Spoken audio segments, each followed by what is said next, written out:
Welcome to aminacademy.com. Let us go mini tour on economics. That is, we will discuss about summary of the subjects in short form. First, we will discuss about microeconomics, macroeconomics and mathematical economics. Microeconomics is a branch of mainstream economics that studies the behavior of the individuals and firms in making decisions regarding the allocation of scarce resources and the interaction among these individuals and firms. Microeconomics focuses on the study of individual markets, sectors or industries as opposed to the national economy as whole, which is studied in macroeconomics. Now, what about macroeconomics? Is a branch of economics that deals with the performance, structure, behavior and decision making of an economy as a whole. For example, using interest rates, taxes and government spending to regulate an economy's growth and stability. This includes regional, national and global economies. Macroeconomists study topics such as GDP, that is gross domestic product, unemployment including unemployment rates, national income, price indices, output, consumption, inflation, saving, investment, energy, international trade and international finance. Mathematical economics is the application of mathematical methods to represent theory and analyze problems in economics.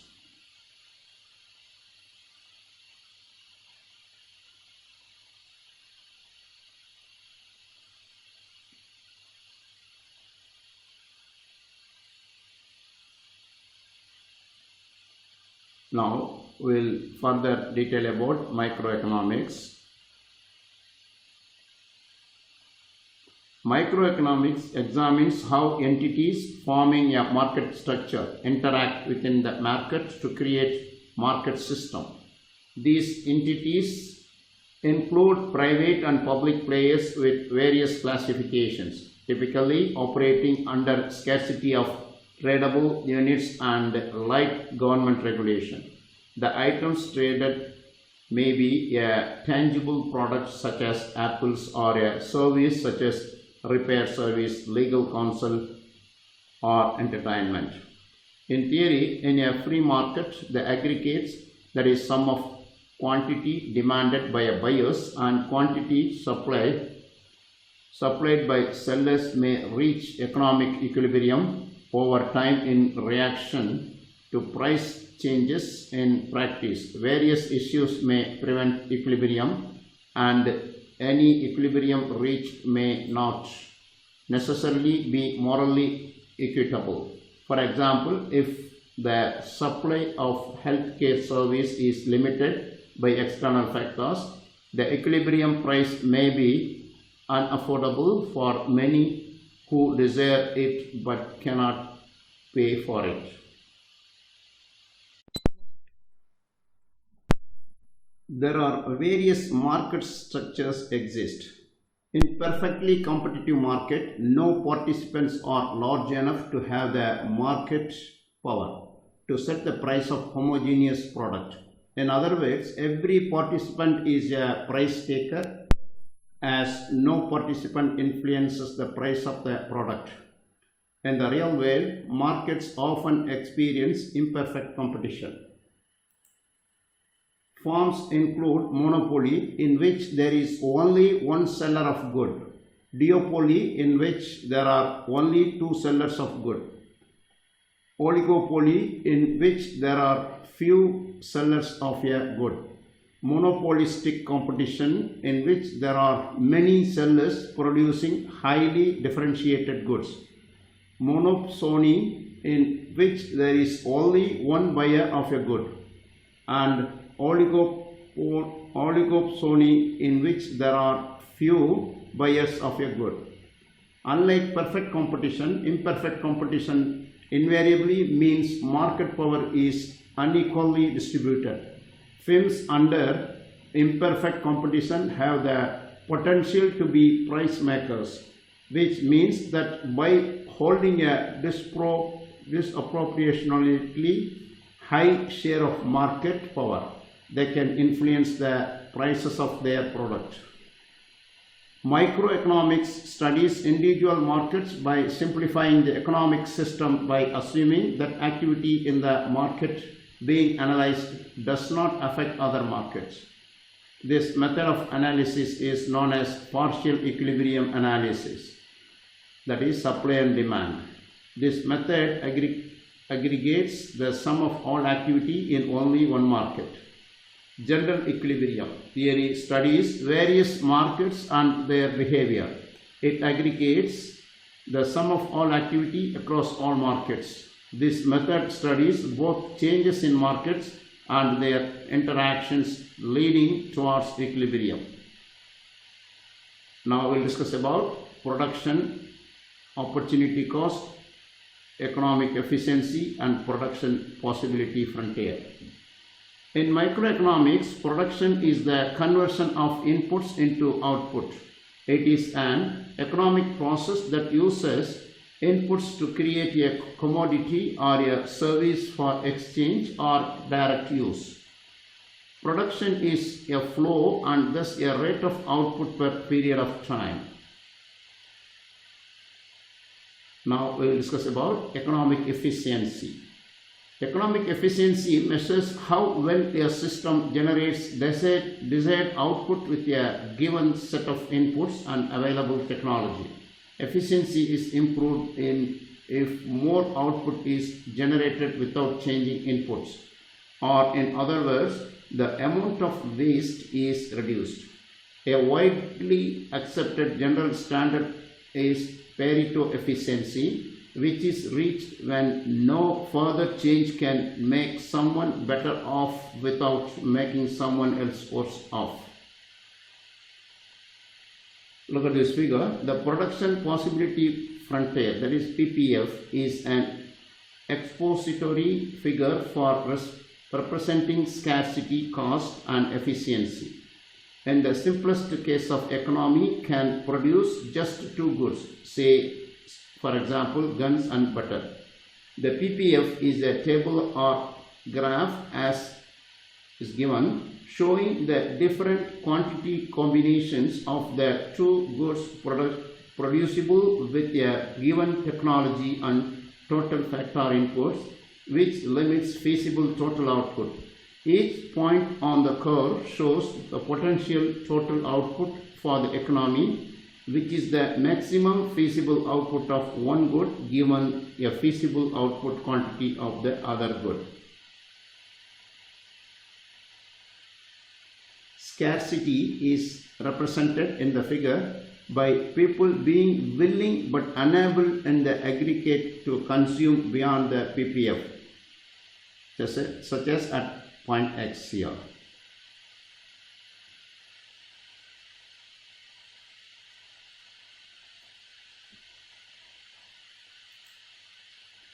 The slope of the curve at a point on it gives the trade-off between the two goods. It measures what an additional unit of one good costs in unit foregone of the other good. An example of a real opportunity cost. Thus, if one more guns cost 100 units of butter, the opportunity cost of the gun is 100 butter. Now we will discuss about division of labor, comparative advantage and gains from trade. Among each of these production systems, there may be a corresponding division of labor with different work groups specializing or correspondingly different types of capital equipment and differentiated land uses. Supply and demand. Here, this is a famous curve for supply and demand. Prices and quantities have been described as the most directly observable attributes of goods produced and exchanged in a market economy. The theory of supply and demand is an organizing principle for explaining how prices coordinate the amount produced and consumed. The law of demand states that in general, price and quantity demands in a given market are inversely related. That means one is more, other will be less. That is, the higher and price of product, the less of the people would be prepared to buy other things unchanged. As the price of a commodity falls, consumers move towards it from relatively more expensive goods, the substitution effect. Maximizers means that they attempt to produce and supply the amount of goods that will bring them the highest profit. Supply is typically represented as a function relating price and quantity if other factors are unchanged. That is, the higher the price at which the good can be sold, the more of it producers will supply, as in the figure. The higher price makes it profitable to increase production, just as on the demand side. Market equilibrium occurs where quantity supplied equals quantity demanded. The intersection of the supply and demand curve in the figure above. This is the intersection point here.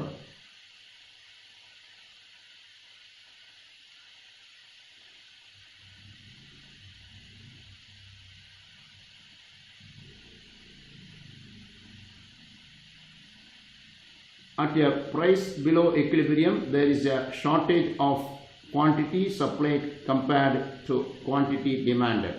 This is posited to bid the price up. At a price above equilibrium, there is a surplus quantity supplied compared to a quantity demanded. FIMS.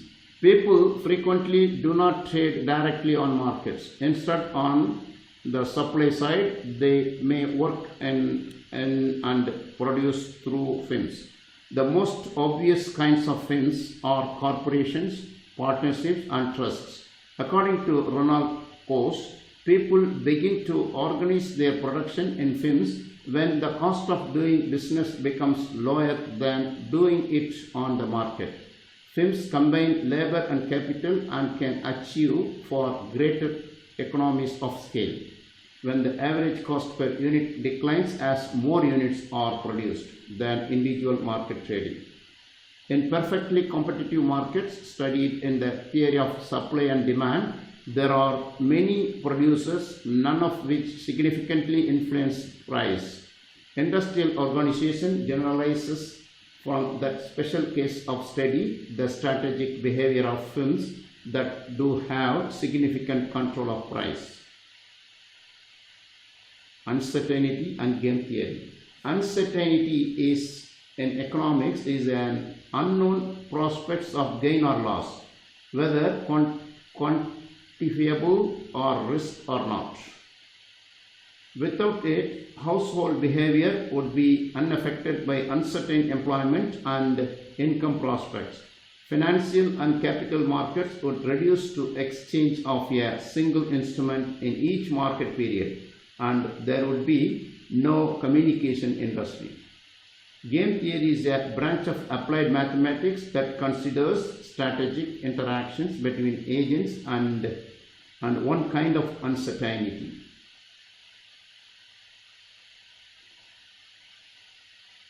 Market failure. The term market failure encompasses several problems which may undermine standard economic assumptions.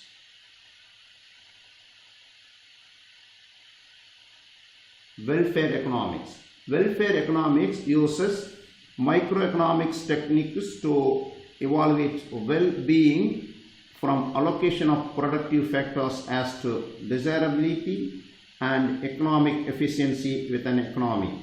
Often relative to competitive general equilibrium, it analyzes social welfare, however measured in terms of economic activities of the individuals that compose the theoretical society considered. Macroeconomics examine the economy as a whole to explain broad aggregates and their interactions. That is top down, that is using a simplified form of general equilibrium theory. Such aggregates include national income and output, the unemployment rate and price inflation, and sub-aggregates like total consumption and investment spending and their components. It also studies effects of monetary policy and fiscal policy. Economic growth.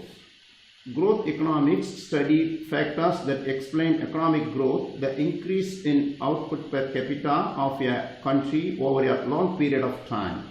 The same factors are used to explain differences in the level of output per capita between countries. In particular, why some countries grow faster than others and whether countries converge at the same rates of growth. Next, we will discuss about business cycle. Business cycles are in intervals of expansion followed by recession in economic activity. A recession is defined as 2 quarters of negative GDP growth. These changes have implications for the welfare of the broad population as well as for private institutions. Typically, business cycles are measured by examining trends in a broad economic indicator such as real gross domestic production.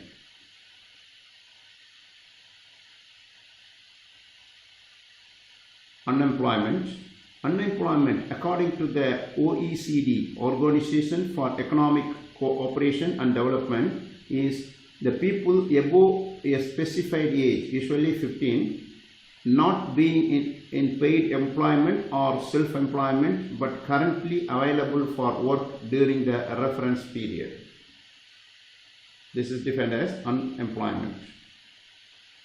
The amount of unemployment in an economy is measured by the unemployment rate, the percentage of workers without job in the labor force. The labor force only includes workers actively looking for jobs. People who are retired for pursuing education are discouraged from seeking work by a lack of job prospects are excluded from the labor force. Unemployment can be generally broken down into several types that are related to different causes. Monetary policy. First, we will define money. Money is a means of final payment for goods in most price system economies and is the unit of account in which prices are typically stated. Money has general acceptability, relative consistency in value, divisibility, durability, portability, elasticity in supply, and longevity with mass public confidence. Fiscal policy. Government implements fiscal policy to influence macroeconomic conditions by adjusting spending and taxation policies to alter aggregate demand. Economic inequality. There are wide varieties of economic inequality. Most notable income inequality measured using the distribution of income, the amount of money people are paid, and wealth inequality measured using the distribution of wealth, that is, the amount of wealth people owe. Public economics or economics of the public sector is the study of government policy through the lens of economic efficiency and equity. Public economics builds on the theory of welfare economics and is ultimately used as a tool to improve social welfare. Welfare can be defined in terms of well-being, prosperity, and overall state of being. Public economics is the field of economics that deals with economic activities of a public sector, usually government. International economics is concerned with the effect upon economic activity from international differences in productive resources and consumer preferences and the international institutions that affect them. It seeks to explain the patterns and consequences of transactions and interactions between the inhabitants of different countries, including trade, investment, and transaction. International trade studies determinants of goods and services flows across international boundaries. It also concerns the size and distribution of gains from trade. Labor economics. Labor economics or labor economics seeks to understand the functioning and dynamics of the markets for wage labor. Labor is a commodity that is supplied by laborers, usually in exchange for a wage paid by demanding firms. Because these laborers exist as parts of social, institutional, or political system, labor economics must also account for social, cultural, and political variables. Labor economics seeks to understand the functioning and dynamics of the markets for wage labor. Labor markets functions through the interaction of workers and employers. Labor economics look at the supplies of labor services, that is workers, the demand of labor services, that is employers, and attempts to understand the resulting pattern of wages, employment, and income. Development of economics is a branch of economics which deals with economic aspects of the development process in low and middle income countries. Development economics examines economic aspects of the economic development process in relatively low income countries, focusing on structural change, poverty, and economic growth. Approaches in development economics frequently incorporate social and political factors.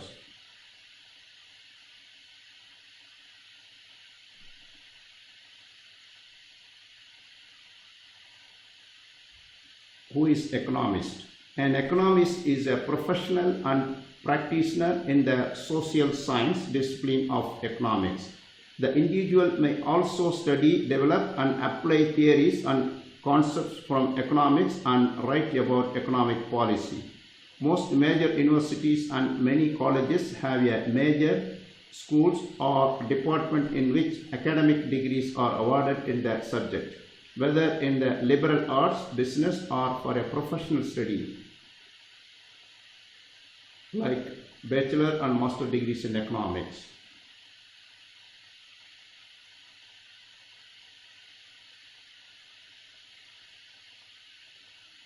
If you have done, please subscribe our YouTube channel.